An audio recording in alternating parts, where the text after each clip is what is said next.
Hello there! I'm Vine and today I have for you an actual meta build. But first, let me tell you the story why I've decided to present it. You see, I was planning to do a general planet build when I realized that half of the script would be just me explaining why mindlessly unlocking building slots or using automation are bad ideas outside a few specific cases. Since this sounded more like opinionated bitching and not constructive content, I've reached to the request list instead to do something different and saw Alexander's request. Normally, I don't do fresh requests that quickly, but this disgusting meta build is one of the few cases that makes one district unlock and automation actually worth it. Criticizing those features from the working example sounds a lot more constructive than just dismissing them. So here we are. Also, this build is almost the same as E3PO civilian build that he published 1.5 months ago. My version is just the one focused more on tech than Unity. So if you want a gameplay hand-holding vid, I'm linking E3PO video in the card and description as this is his style. My style are build recipes boiled down to the core. With this out of the way, we can start with the mechanics. First, the origin, clone army. Technically a must-have as it rushes population like no other. Practically, treat this like a monkey button as it's not necessary for this build to work. It just make it work in the first 10 years instead of 30. Key ethics is egalitarian for the Utopian Abundance living standards. Pick the rest as you like, minding that the monument building gives different production bonuses based on them. For example, materialism makes civilians produce research.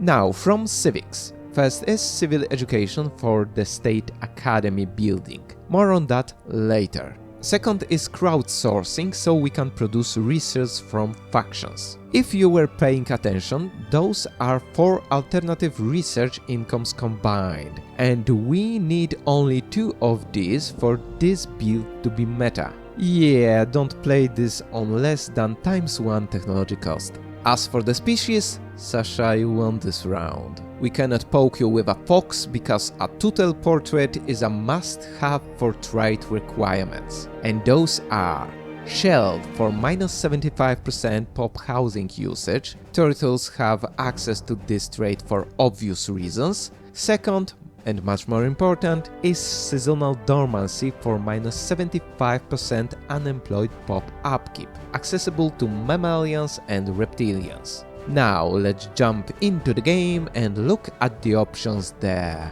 From tradition trees we need only one, and that's Mercentile. Take it as fast as possible for adaptive economic policies tradition that unlocks alternative trading policies. Rest of the tradition specs and ascension path are up to you. Pick something fitting your playstyle or roleplay narration. From policies, pick consumer benefits trade policy to produce consumer goods from trade, and then change all species living standards to Utopian Abundance to produce unity and research from civilians and to get the biggest population trade income. Technically, build just started working.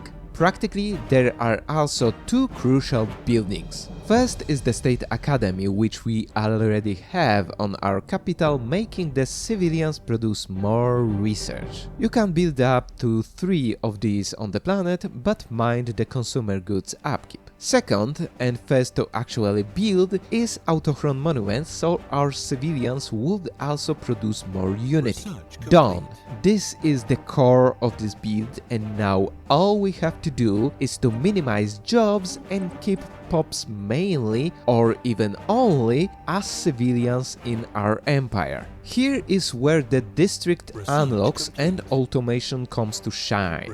Let's discuss the latter first, as it's more logical to use. Automation building fills part of the available workforce up to 50% of all jobs provided by the districts and its specializations. Upkeep of it costs from 8 to 10 energy per district, but the feel is instantaneous and it gets the same output bonuses as POPs. Sounds awesome.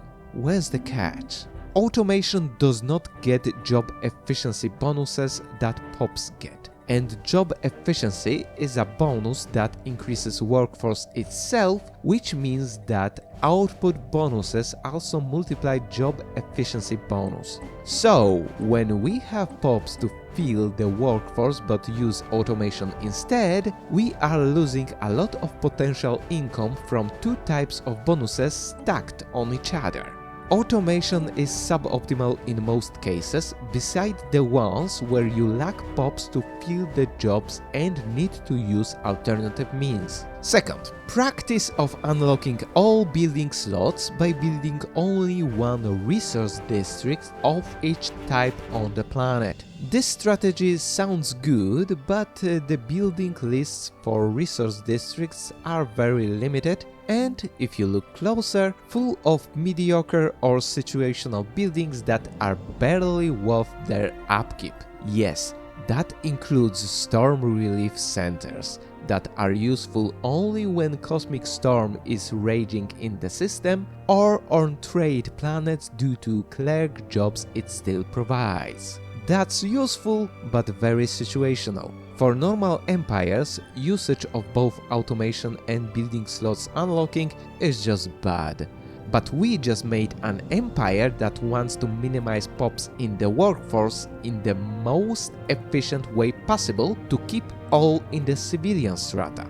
This means that by building one district each, putting their automation buildings and filling the rest with production buildings, we are making the most efficient base resource production for this empire, even if it's suboptimal for any other, as building more districts would unnecessarily increase automation upkeep, but more production buildings do not increase this upkeep while still increasing automated workforce. So it's a gain on every planet here. Okay, build presented, features criticized, time for evaluation. In multiplayer, it's meta. Honestly, it feels like it's the most popular multi-build right now, but the case kinda resembles old-school Technoslaver build from 2.0, so it's definitely gonna get nerfed in the future. And this time probably even faster, as devs dread stale meta. In single player, it's overkill. No surprises here. Whatever works on other humans completely obliterates AI in single player. But mind that alloy production with this build may be lacking, so better use this tech rush to make quality battleships in the early game. As for the roleplay, surprisingly for the meta build, it's not that bad. We finally get some representation for an optimist post-scarcity society like the Star Trek Federation of Planets. And it's not even that stretched narratively, as both civics we use have quite positivist descriptions. Of course, rating is still yellow due to rigid narrative framing, but the roleplay is there. Anyway, what do you think about this build? Write your opinion in the comments, remember to visit channel's Discord, and see you later!